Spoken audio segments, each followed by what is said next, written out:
샬롬 할렐루야. 요한복음 1장 1절입니다. 태초에 말씀이 계시니라. 이 말씀이 하나님과 함께 계셨으니 이 말씀은 곧 하나님이시니라. 아멘. 창세기 2장 7절입니다. 여호와 하나님이 땅의 흙으로 사람을 지으시고 생기를 그 코에 불어 넣으시니 사람이 생명이 되니라. 아멘. 로마서 1장 20절입니다. 창세로부터 그의 보이지 아니하는 것들 곧 그의 영원하신 능력과 신성이 그가 만드신 만물에 분명히 보여 알려졌나니 그러므로 그들이 핑계하지 못할지니라. 아멘. 제목은 사람의 근본입니다.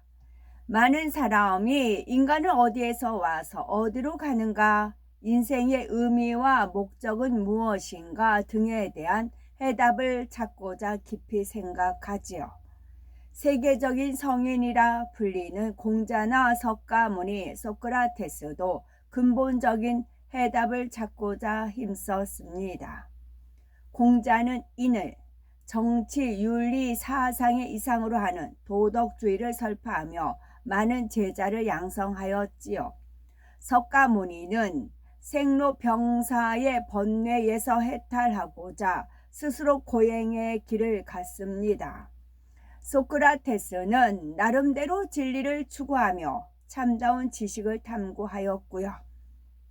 그러나 누구도 근본적인 해답을 찾지 못하여 참된 진리에 이르지 못했으며 영원한 생명을 줄 수 없었습니다. 창세 전부터 감추어진 진리는 사람의 눈에 보이지 않고 손으로 만질 수 없는 영적인 것이기 때문인 것이지요. 인간을 창조하시고 경작하시는 창조주 하나님의 놀라운 섭리를 깨우칠 때라야 비로소 그에 대한 명쾌한 해답을 찾을 수 있습니다. 세상에서는 닭이 먼저냐 달걀이 먼저냐 하며 갑론을 하지요. 아직도 결론을 내리지 못한 채 의견이 분분합니다. 그러나 성경에 보면은 그 해답이 명확히 나와 있지요. 창조주 하나님께서 장성한 아담과 하와를 창조하신 다음에 정자와 난자를 주어 잉태하게 하신 것을 보면 무엇이 먼저인지를 짐작할 수 있습니다. 하나님께서는 창세기 2장 7절에 사람의 근본이 무엇인지 잘 설명해 주셨습니다. 여호와 하나님이 흙으로 사람을 지으시고 그 생기를 그 코에 불어 넣으시니 사람이 생명이 된지라 말씀하셨지요. 하나님께서 아담의 코에 하나님의 능력이 담긴 생기를 불어 넣으심으로 생명, 곧 살아있는 영이 되게 하셨습니다. 이 과정은 오랜 시간이 걸린 것이 아니라 순식간에 된 일입니다. 다시 말해 아담은 어린아이의 상태가 아니라 성인으로 지음을 받은 후 생명이 되었고 하나님을 통해 영의 지식을 하나하나 배워 나갔습니다. 세상 사람들은 사람이 진화되었다고 생각하지요. 결코 사람은 진화된 것이 아닙니다.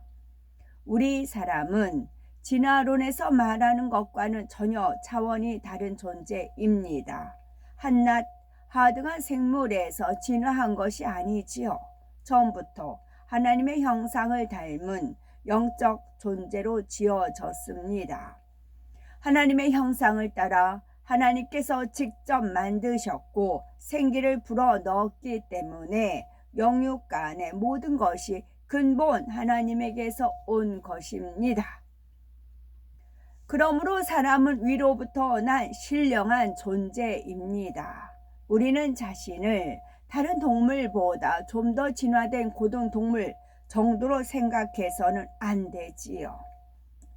진화의 증거로 내세우는 화석을 살펴보아도 종과 종 사이를 연결하는 중간 형태의 화석이 없으니 과학적으로도 타당성이 없습니다.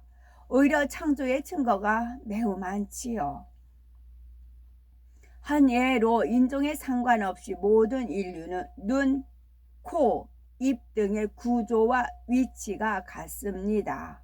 각종 동물도 무리의 법칙에 따라 약간의 차이는 있지만 역시 사람과 흡사한 구조로 되어 있지요. 이는 창조주 한 분에 의해서 설계되고 만들어졌다는 증거가 됩니다. 이외에도 태양계 안에 모든 것이 한치의 오차 없이 정확하게 운행되는 사실 자체가 창조의 증거입니다. 오늘날 사람들이 그러한 사실을 깨닫지 못하고 사람이 신화되어 나왔다고 생각하기 때문에 자신이 어디서 왔는지 왜 이 땅에서 살아가는지를 깨닫지 못하는 것입니다. 그러나 사람이 하나님의 형상에 따라 지은 거룩한 존재임을 깨달으면 우리의 아버지가 누구신지 바로 알기에 하나님 말씀대로 살며 그분을 닮아가려고 노력하게 됩니다. 내 아버지는 분명히 나를 낳아주신 분인데 하며 혈연으로 이어진 아버지만을 생각할 수 있지만 결국 조상을 찾아 올라가면 첫사람 아담이 나오죠. 그러니 우리의 참 아버지는 사람을 창조하신 하나님임을 깨우칠 수 있습니다. 근본적으로 사람은 창조주 하나님께서 주신 생명의 신 정자와 난자가 결합하여 잉태될 수 있도록 자기 몸을 도구로 빌려드린 것뿐입니다. 이처럼 사람을 창조하신 하나님께서 남자에게는 정자, 여자에게는 난자를 주고 자녀를 낳을 수 있도록 하시었지요. 자기 능력으로 자녀를 낳을 수 있는 것이 아니라 하나님께서 자녀를 낳을 수 있도록 근본 생명의 씨를 주신 것입니다.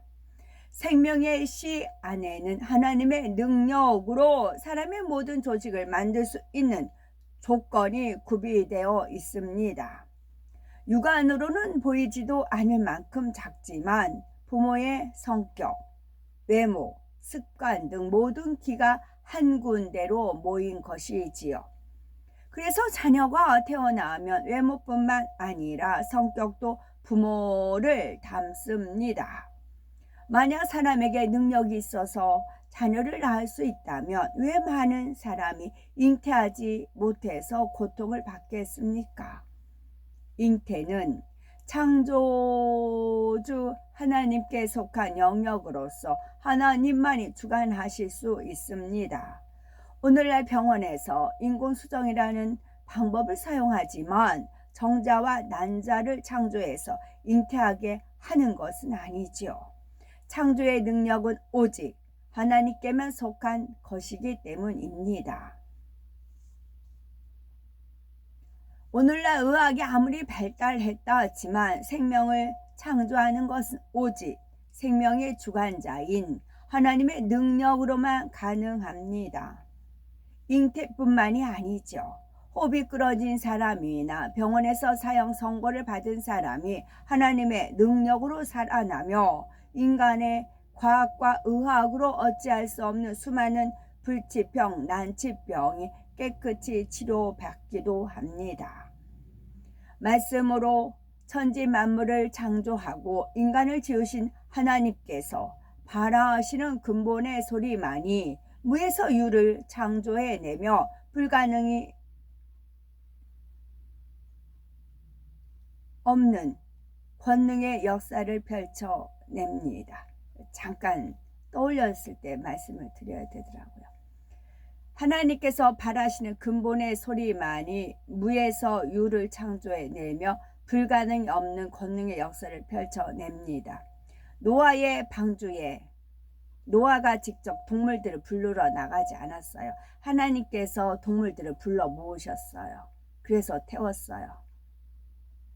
그때 하나님께서 근본의 소리를 발했고 천하 만물은 하나님의 소리에 순종을 합니다. 인간만 반역을 합니다. 자유의지가 있어서요. 그와 같아요. 그러면 우리가 주님이 오실 때는 노아 시대 같고 롯과 시대 같고 그런 건 압니다. 그러면 주님께서 전 세계에 해가 하나이에요. 해가 하나이듯이 주님도 예수 그리스도 한 분이세요. 해는 전 세계에서 다 보입니다. 낮과 밤 차이는 있을 뿐이지만 다 보입니다. 주님 강림을 하실 때도 마찬가지예요. 전 세계 영안이 열려야 봅니다. 영안이 열려야 봅니다. 그러면 동물들한테 하나님의 근본의 소리가 발하여서 동물들이 노아의 방주에 들어왔듯이 시공간을 초월하여 하나님의 역사는 이루어집니다. 그래서 하나님께서 제가 나가면 소리를 외칠 수 있는 상황이었을 땐 소리를 외치게 합니다. 특히 이제 애국가 같은 경우 그렇게 힘있게 부르죠. 그러다 보면 핍박도 받고 싫은 소리도 듣고 막 싫어하는 사람도 있고 있는 건 그래요. 그럴 때는 어쨌거나 하나님의 이제 말씀에 순종해서 소리를 바랍니다. 그래서 그런 자리를 많이 찾아갔어요. 제가 소리를 발할 수 있는 자리를 잘 찾아갔어요. 저는 하나님의 뜻을 알기 때문에. 그런데 막았어요. 왜 소리를 바라면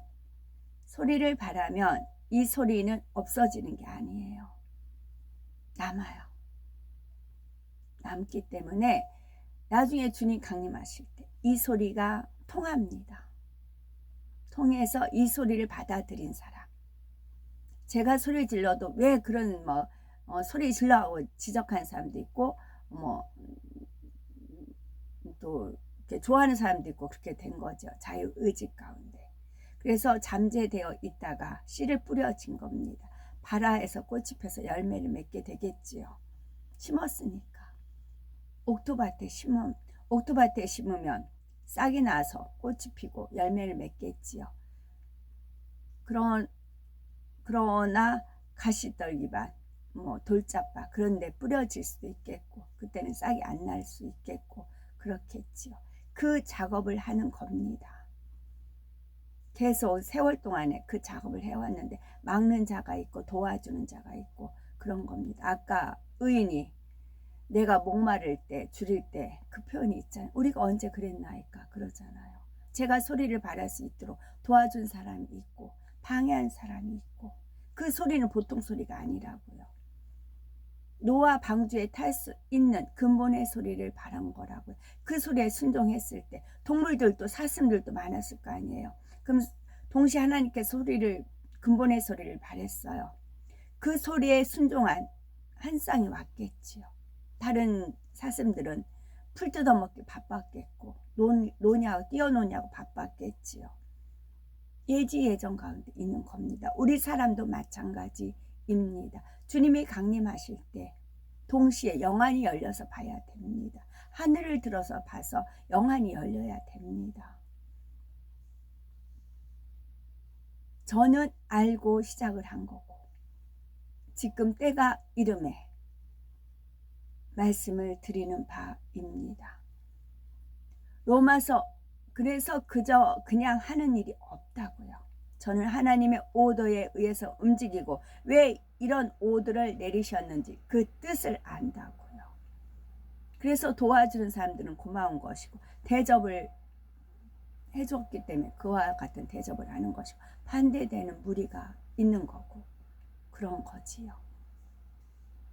로마서 1장 20절에 창세로부터 그의 보이지 아니하는 것들 곧 그의 영원하신 능력과 신성이 그 만드신 만물에 분명히 보여 알게 되나니 그러므로 저희가 핑계치 못할지니라 말씀한 대로 만물을 보아도 그 속에서 우리는 만물의 근본인 창조주 하나님의 능력과 신성을 발견할 수 있습니다. 사람의 생각이나 지식을 가지고 하나님에 대해 깨닫고자 한다면 한계에 부딪힐 수밖에 없습니다. 그래서 많은 사람이 성경에 나오는 하나님의 말씀을 믿지 못합니다. 또 믿는다면서도 성경 말씀을 100% 믿지 못하는 사람이 많습니다.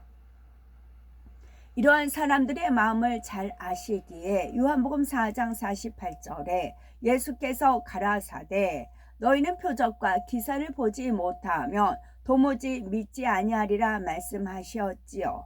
그리고 가는 곳마다 수많은 권능의 역사를 나타내심으로 선포되는 말씀이 참임을 증거하셨습니다. 오늘날도 마찬가지죠. 하나님께서는 능치 못할 것이 없으신 분이십니다.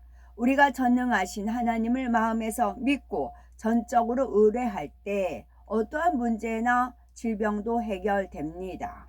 태초에 빛이 있으라 하시며 천지 만물을 말씀으로 창조하신 하나님의 근본의 소리가 발하여질 때 눈먼 사람이 보며 지팡이와 목발과 휠체어를 버리고 일어나 걷고 뛰는 역사도 일어나는 것이지요. 그러므로 모든 만물의 근본인 하나님의 소리가 발하여질 때 믿고 순종함으로 모든 간구와 소원에 응답받으셨으면 좋겠습니다. 아멘. 진화론의 허구. 진화론에서는 사람이 원숭이와 동일한 조상으로부터 진화되었다고 주장합니다. 따라서 이 동일 조상으로부터 사람에 이르는 중간 단계 유사 화석 조각에 수많은 이름이 붙여 놓인 것이지요. 하지만 그 근거가 상당히 미약하여 상상에 불과한 중간 단계 화석이라는 것도 알 수 있습니다. 원숭이가 아니면 사람이지 중간 동물은 결코 있을 수 없지요. 진화론은 문자 그대로 하나의 이론으로서 상상에 기초한 가설일 뿐인 것입니다. 아멘.